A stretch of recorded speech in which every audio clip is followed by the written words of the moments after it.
Welcome to Talking Politics and Religion Without Killing Each Other. As you'll know, this is Corey Nathan, by the way, your host. As you'll notice, I am just going to jump right in. No music, no commercials on this one. Yesterday, there was a historic event, an assassination attempt on the former president. So I thought about, somebody reached out to me last night and said, no comments on my one of my social media pages. And I had a feeling, what this fella was asking for. I had a feeling what his leaning is. I know what his leaning is. And I went to his page to see what he was posting about. And frankly, it was vile. It was disgusting. He was calling for violence against Dems. He said, it's on. Take up arms. I mostly experienced this individual as a basically decent guy. We have a lot of disagreements on policy, but we'd always been able to have conversations. So I simply just reached back out to him. I deleted his post on my page saying no comments, like he was kind of goading me into making a comment. And I forgot exactly what my words were, but I said, no, I'm not going to comment in the heat of the moment. The only thing I want to hear is people calling for peace, people condemning violence as a form of political speech. That's basically what I said. He did give the thumbs up on the comment on my reply to him. But frankly, when I saw some of his posts on his page, I did report it to that social media platform. There's just no place to call for violence. He saw yesterday's events as he immediately read into it what he wanted to read into it, who the shooter was. There's just not enough information. I hesitate to comment further on the interaction with this individual, but today's edition is really in response to his question or his, challenge. No comment? No. What happened yesterday is historic. An attempted assassination hasn't happened since the early 80s, over 40 years since there was an attempt on President Reagan's life. Now, granted, former President Trump is not the current president, but he is about to be, given his party's nomination this week.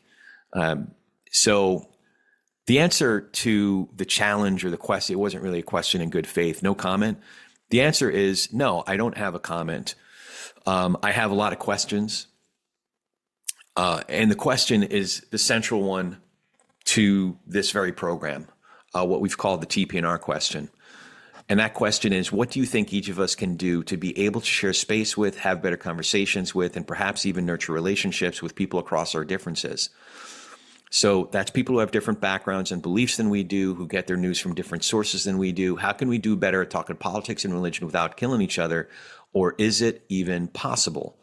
Now, that's not to say, in the case of this individual who reached out to me, I've been able to have decent conversations with him. But at the same time, I have limitations. When you're calling for violence, when you're encouraging violence, even in a situation like this, when you assume that this is whatever. I don't want to talk about it that much. All I'll say about that, and then I'm going to move on to the main part of this episode, is that there are lines that one could cross, and when you cross the line into violence or calling for violence, you're on the other side of that line. So, again, my question is, how can we do better at talking politics and religion without killing each other, or is it even possible? So what I'm going to do is I'm not going to give my comments. I guess I already did in a way, but what I'm going to do is I'm going to read the comments in the immediate aftermath, and now it's still within 24 hours of the attempted assassination. I'm going to read the comments of a number of past guests of this program. And these are answers. I'm asking the question. I'm looking for, do you have any comment? And these are the comments of the people who've been on this show, on this program, How can we do better talking politics and religion without killing each other? That's my question. And I'm looking for answers. So our most recent guest, David French, who I've wanted to have on the show for a long time. David French, just this morning, he's had some other comments, but just this morning, this is from his piece in the New York Times. He said, "Now is the time for America's moral center to rise up and declare with one voice, neither red nor blue, enough. We either recover our sense of decency and basic respect for the humanity of our opponents, or we will see, in Yeats' words, the blood-dimmed tide loosed in our land." That's David French. Anybody who's been listening to TP&R for any amount of time knows how I feel about David French. This makes sense to me. This gives me pause. This gives me something to think about. This gives me something to meditate on, to pray on. The gravity of the moment, right? I'm going to just continue to read some comments of past guests of this program, the kind of people that I feel are, that I believe and intuit and just are making sense. When you start to think about, me as a Christian or folks who read the Torah, I grew up Jewish, love the Lord your God with all your heart, soul, mind, and strength. When we start to draw upon these different main ingredients of who we are as human beings, heart, soul, mind, strength, these huge pillars of what makes us human. Our emotions are stirred, our souls are left pondering, asking God for answers. Our intellect is grappling with how does this make sense? Every fiber of our being is stirred. So I'm just going to keep reading the comments of people who've been on the show. We reposted a great conversation I had with Monty Guzman. And hers was a restatement of Braver Angels, which she's a part of. And Braver Angels said, "Violence has no place in our politics. Enough is enough. We're thinking of President Trump, his family, and our country right now. This is a moment to come together and stand united against hatred." Indeed. Coincidentally, I reached out to Fred Guttenberg yesterday. Fred was on the show. You'll remember Fred tragically lost his daughter in the Parkland shooting a number of years ago. And if you listen to that episode where Fred came on with Joe Walsh, we had this great conversation, you might remember that Jamie, his daughter, was born exactly one day, same year as my middle kid, Jackie Boy. She was born on July 13th, 2003. So yesterday would have been her 21st birthday. So I reached, before this all happened, I reached out to Fred and told him I was thinking about him, and he got back to me. So I was definitely looking for what Fred had to say, what his initial comments were after the shooting. And this is what Fred said. Fred said, "Yesterday, my wife and I committed random acts of kindness in honor of Jamie's 21st birthday. Jamie was a truly kind person, and this is just how she would have wanted it. We came home feeling good about our day rather than sadness over the fact that Jamie was killed. Moments after coming home, the news of the Trump shooting hit. Thankfully, Trump is okay. I spend my life fighting against gun violence for the protection of us all. Whatever our differences are with others, decency and civility are the only path forward. Violence will not solve any difference between us. As for those who are elected or involved with the support of either campaign or anyone else who is saying dangerous things without facts, the examples of inflammatory rhetoric that I am seeing today are dangerous and not helpful. My hope for everyone today is that you all behave towards others and online with more kindness, decency, and civility. I love our country, and I hope that we can move forward in peace." Yeah. Thank you, Fred. Like I said, Joe, former Congressman Joe Walsh, who disagrees with Fred on gun legislation, but they've ultimately become good friends. They were on together on the show a couple of months ago. This is what Joe said. Joe Walsh, former congressman from Illinois, he said, what every American should say, political violence is always wrong, no matter where it comes from. This isn't how we solve our differences in America, but not every American will say this. Most Americans on the right and the left will try to score political points with this. He's right. And he's been calling it out for the last, 17, 18 hours. But that's Joe's initial statement. I'll continue. I was looking for what Lieutenant Colonel Vindman might have said about this, but Colonel Vindman was mostly reposting others, one of whom was Elizabeth Neumann's statement. Elizabeth Neumann was on the show. She's been on the show a couple times now. I've become friends with her and Gil. Elizabeth served in Trump's administration at a very high level, just under John Kelly, before John Kelly moved over to be Trump's chief of staff. Elizabeth said, while I applaud the condemnation of political violence today, the reality is violence doesn't happen in one moment. This isn't random. We are swimming in a toxic soup of grievance, anger, constant outrage, and fear. This milieu directly contributes to people concluding that violence is somehow justified. We have to be pushing back against this every day, not just on the day of or days after the violence occurs. Thank you, Elizabeth. This is her area of expertise. She studied it. Her recent book was about this very thing. So I thank her for her, service to the country, going back to the Bush administration and in Trump's administration as well, and for her continued work. And I also thank you, Elizabeth, for your level-headed, sober exhortation. So thank you for that.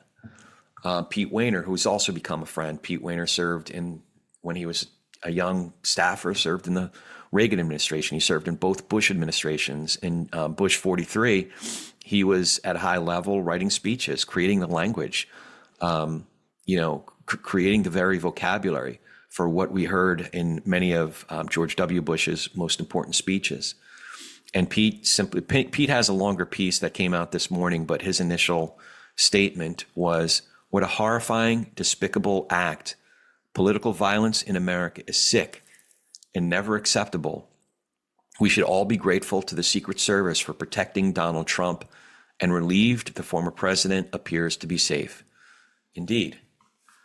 So again, I'm just going to reset the question, the TP&R question. What do you think each of us can do to be able to share space with, have better conversations with, perhaps even nurture relationships with people across our differences, people who have different backgrounds and beliefs than we do, who get their news from different sources than we do? How can we do better at talking politics and religion without killing each other? Or is it even possible? I've only read a small handful of folks, and these are just folks who've been on this program. Mike Madrid, who's been on several times. Very simple, very to the point. Mike simply said, be calm, do not spread disinformation, deep breath, calm. And again, I need to remind you, by the way, so that's what Mike said. Be calm, do not spread disinformation, deep breath, calm. Indeed, right? So I do need to remind everyone, these are folks, these aren't Democrats. These are lifelong Republicans. Mike helped Governor Arnold Schwarzenegger get elected in California. Mike worked on national Republican campaigns. Yes, he was part of the Lincoln Project, so he's seen as an apostate by, the MAGA wing of the Republican Party, today's MAGA wing of the Republican Party. Lifelong Republican. Pete Wehner served in Reagan administration, 2 Bush administrations. Elizabeth Neumann served in Trump's administration. Joe Walsh, a Tea Party Republican, if there ever was one. There's certainly folks who are David French. I mean, he served this country in Iraq in his mid to late 30s.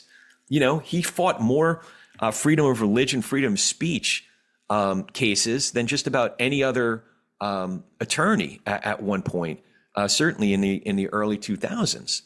Monty Guzman and Fred Guttenberg probably lean a little bit left, but this is a set of statements from across the spectrum of from left of center, right of center, a little further left, So another set of statements that Adam Kinzinger, he was on this program, and he simply said, he's had some more statements since, but his first statement was, and again, Adam Kinzinger, leading Republican for about a decade in the House, until, he committed the sin of wanting to get to the bottom of what happened on January 6th. But he's as conservative as they come in the real world. Adam Kinzinger said, just landed and learned about the shooting. This is despicable, and violence has no place in our politics. Praying for everyone. That's the statement. I'm going to read a few more, and these are from leading leaders. A couple of Republican leaders, George W. Bush, from his presidential center, his statement, George W. Bush's statement, former President George W. Bush's statement is, Laura and I are grateful that President Trump is safe following the cowardly act on his life, and we commend the men and women of the Secret Service for their speedy response. So again, I don't have statements, but I'm asking questions, and these are the statements that are resonating with me. Liz Cheney, third leading House Republican figure until she also committed the sin of wanting to get to the bottom of what happened on January 6th. Liz Cheney said, reports of the shooting in Pennsylvania are horrifying. Violence of any kind has no place in American politics. We are grateful for the reaction of Secret Service and other law enforcement and pray for the former president and all those injured. I'm just going to keep reading. These are some Democratic leaders right now, obviously starting with President Biden. President Biden said, I've been briefed on the shooting at Donald Trump's rally in Pennsylvania. I'm grateful to hear that he's safe and doing well. I'm praying for him and his family and for all those who are at the rally as we await further information. Jill and I are grateful to the Secret Service for getting him to safety. There's no place for this kind of violence in America. We must unite as one nation to condemn it. That's what President Biden said. A unifying message, condemnation of violence. Hakeem Jeffries, leading Democrat in the House, said, my thoughts and prayers are with former President Trump. I am thankful for the decisive law enforcement response. America is a democracy. Political violence of any kind is never acceptable. That is Representative Jeffries, leading Democrat in the House. The last one I'll read is Senator Chuck Schumer, leader in the Senate.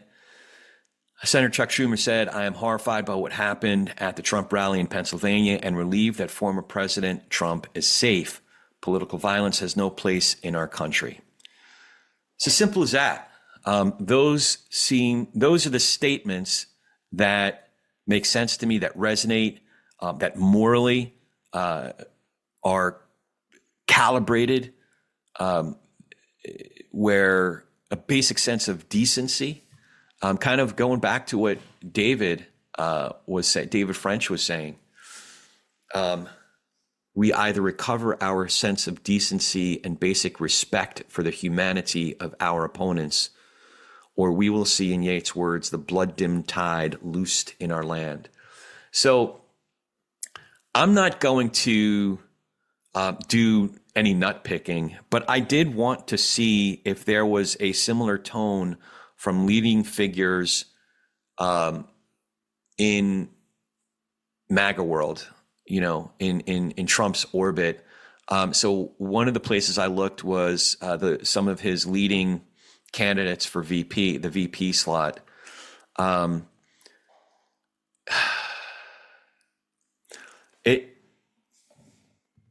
These don't.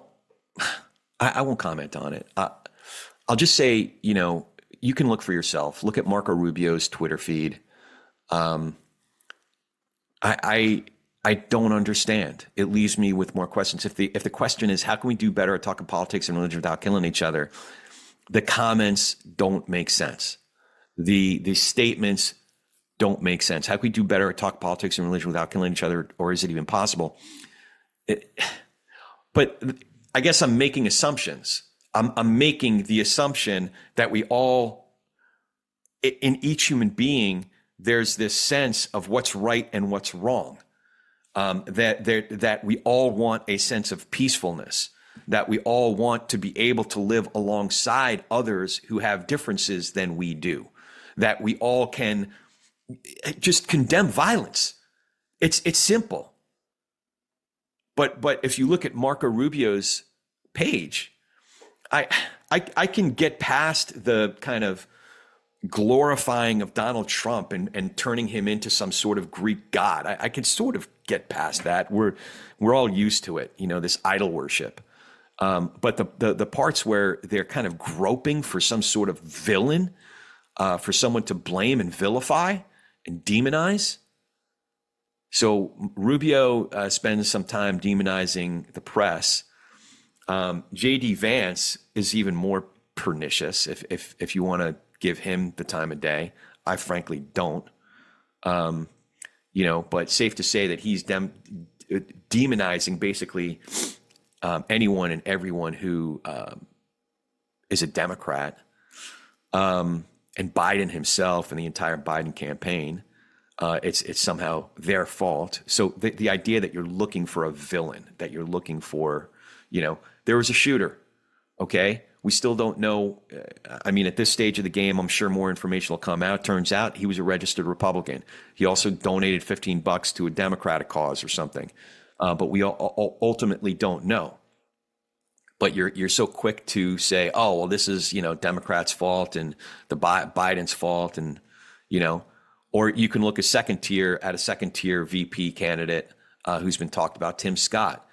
He just kind of throws everything up against the wall and demonizes Democrats, the media, whoever he could, just throw a dart at. Tries to point to certain patterns that this is what they do, that they come after us. I don't want to give it too much more time of day. Like if I even go to the MTG freaking rubber room of the Republican Party, it's just not going to do a service to, frankly, some Republicans, elected officials, current elected officials, like Steve Scalise. Steve Scalise suffered, a violent act. I've heard statements of his that were much more measured, much more balanced, calling for a cease to violent acts. His were much more measured. But it's hard to, it's like, an accident on the freeway. It's hard not to look when frickin' Marjorie Taylor Greene opens her frickin' pie hole. And it just pisses me off that she's probably going to get a lot more attention than David French, and statements from people like Liz Cheney and President Biden, and Hakeem Jeffries and Adam Kinzinger and George W. Bush and Pete Wehner, and Elizabeth Neumann.